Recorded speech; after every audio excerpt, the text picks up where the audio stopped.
All right, guys, next is Slip 410. We're supposed to be able to describe solution sets and be able to graph them. All right, and all the solutions that would make these true.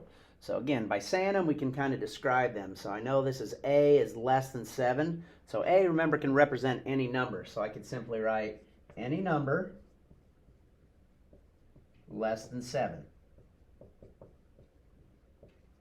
Any number less than 7 describes what makes this true. So 6, 5, 4, 3.2, 0, anything negative. There are infinite answers here. So how do I graph that? If it's got to be less than 7, so I find 7 over here. This is 6, this is 7. Remember, if I'm not saying it can equal it, we put an open circle on 7. That means it does not include 7 in the answer, because 7 is not less than 7. Okay, this is not less than or equal to. This is just A is less than 7. So I start at 7. Some kids think I start at 6.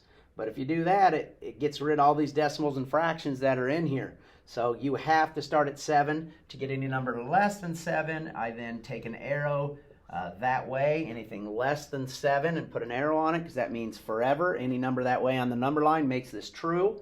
And then that includes like 6.5 and all these fractions or decimals that fall in between 6 and 7.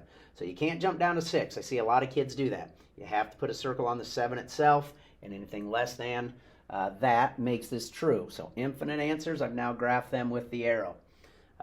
B, I would describe this as any number. If B, we'll just say that's any number greater than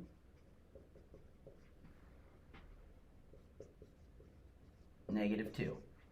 Any number greater than -2 makes this true.